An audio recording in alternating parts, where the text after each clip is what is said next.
Faça a si mesmo essas perguntas. Eu realmente sei o que eu tô pedindo quando eu faço essa oração?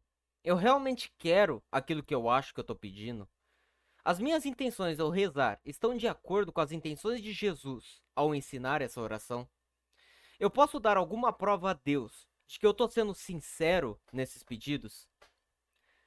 Existe alguma forma de perceber se esses pedidos estão sendo atendidos? E por fim, pedir isso no Pai Nosso realmente traz algum benefício para mim? O objetivo desse livro e desse vídeo é ajudar a responder essas 6 perguntas. Ele não pretende explicar tudo em detalhes. Cada capítulo serve apenas como um ponto de partida para a sua própria reflexão, mas elas não esgotam os significados de cada um dos pedidos do Pai Nosso. Então, faça na sua cabeça ou leia a oração do Pai Nosso.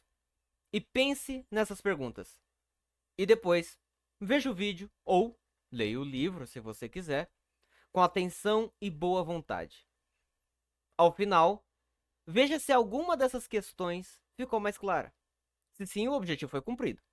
E a sua oração, ela pode se tornar mais profunda e sincera. O autor diz que o conteúdo do livro não é original. A maior parte vem de ensinamentos de santos e doutores da igreja. A contribuição do autor foi reunir tudo em um só lugar e explicar de forma mais acessível.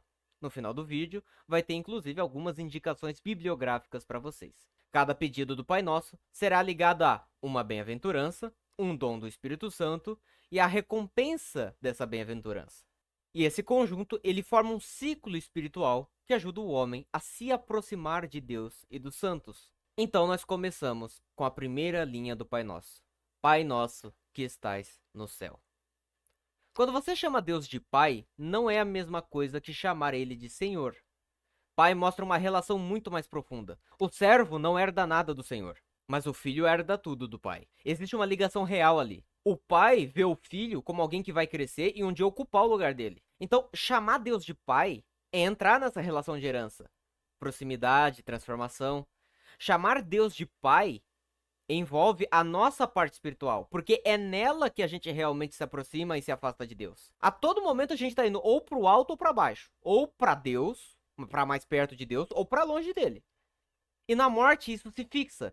Então, a direção que você se treinou, que você treinou a sua alma, que você caminhou a sua vida toda, ela é fixa no momento da morte. Agora, a parte material, ela não muda isso.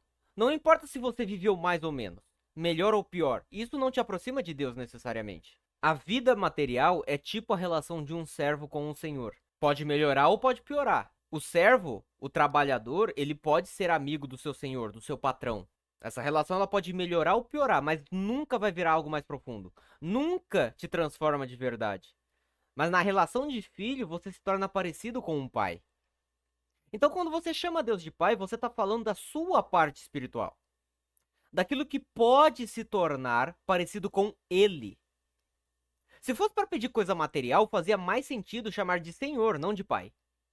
A vida espiritual e a divina não tem fim, a vida corporal tem. A vida material depende de coisas externas. A vida espiritual depende de qualidades internas, que definem quem é a pessoa, a natureza dela, essa natureza espiritual. Porque Deus não tem nada a ver com bens materiais, mas os bens espirituais são da própria natureza dele. E a gente pode participar disso, mesmo que de forma limitada. Então, quando você diz Pai, já está implícito. O que eu vou pedir aqui nessa oração são coisas espirituais, não materiais. E quando Jesus diz Pai nosso que estais no céu, ele está explicando de qual Pai ele está falando. Jesus Cristo tem duas naturezas, a divina e a humana. Mas ele não era um homem que se tornou divino. Ele é uma pessoa divina, a segunda pessoa da Santíssima Trindade, que assumiu a natureza humana. Isso significa que, quando Cristo falava e agia, não era apenas um indivíduo humano falando, é o próprio Deus se expressando através da humanidade. Porque ele assumiu a natureza humana. Então os seus atos, eles têm valor universal. Eles representam toda a humanidade diante de Deus. Inclusive, é por isso que o sacrifício na cruz nos redime. Ele está ali em nome de toda a humanidade. Então, quando ele fala, é como se a própria humanidade estivesse falando com Deus. Por isso ele diz Pai Nosso, não Pai Meu. Ele está falando ali por todos nós. E quando ele acrescenta que estais no céu, ele diferencia. Não é qualquer pai. Não é um pai biológico, não é um pai espiritual, tipo São Bento, seu pai espiritual da ordem beneditina. Não, é Deus.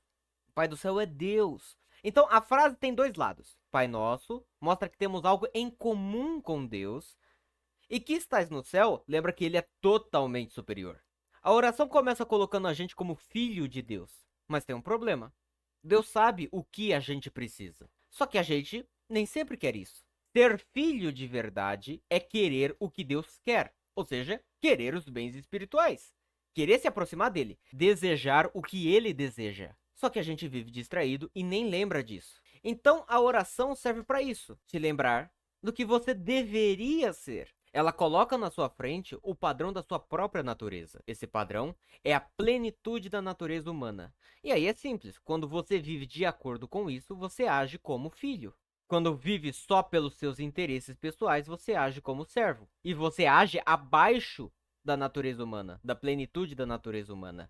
Porque em Cristo a humanidade se tornou filha de Deus. O indivíduo sozinho é só uma parte, ele não pode se colocar diante de Deus como se ele fosse um igual. Ele só se aproxima de Deus quando age como algo maior que ele mesmo, representando a humanidade. E aí tem um ponto importante. Ser plenamente humano não anula sua individualidade, pelo contrário, completa ela. Quando você reza o Pai Nosso, você não está falando só por você. Você está falando pela humanidade inteira. Você fala Pai Nosso, você não fala Pai Meu. E isso pode ser vazio ou real, dependendo da sua intenção. E qual é a intenção mínima? Qual a intenção mínima ao rezar o Pai Nosso? Bom, a intenção mínima é rezar porque Cristo mandou. Ele ensinou e mandou rezar. Mas se você só reza pensando em você, você ainda não entrou totalmente nessa relação de filho. Porque as necessidades espirituais, elas não são individuais. É igual para todo mundo. Então, rezar de verdade é mirar nessas necessidades universais do espírito. Uma pessoa pode misturar o material com o espiritual. Por exemplo, trabalhar para comer. Trabalhar para comer é algo material, mas esse ato ele também pode ter um sentido espiritual, dependendo da intenção. Em qualquer ação, podemos incluir ou não uma dimensão espiritual. Mas tem coisas que não dá para conciliar com a vida espiritual de jeito nenhum. Não dá, não existe vida espiritual e fazer certas coisas, tipo roubar. Roubar é errado sempre. E tem outras coisas que dependem da pessoa. Algo pode ser bom em si, mas naquele momento específico te afasta de Deus. São Paulo, antes dele se converter, ele seguia a lei judaica. Ele seguia a lei de Moisés. O que é bom em si. Ele seguia os profetas. Mas naquele contexto, isso levou ele a perseguir os cristãos. Então, naquele contexto em específico, seguir algo bom, a lei de Moisés, a lei dos judeus, levou ele a perseguir os cristãos. Algo que era objetivamente bom acabou sendo espiritualmente negativo naquela situação específica. Então, existem dois tipos: o que é incompatível, que não dá para fazer, e o que depende da situação. Existe aquilo que é mal para todo mundo e existe aquilo que é mal especificamente para você, para sua personalidade, para sua vida, para o seu caminho espiritual. É por causa dessa possibilidade de agir contra a própria vida espiritual que surge o primeiro pedido Pai Nosso: santificado seja o vosso nome.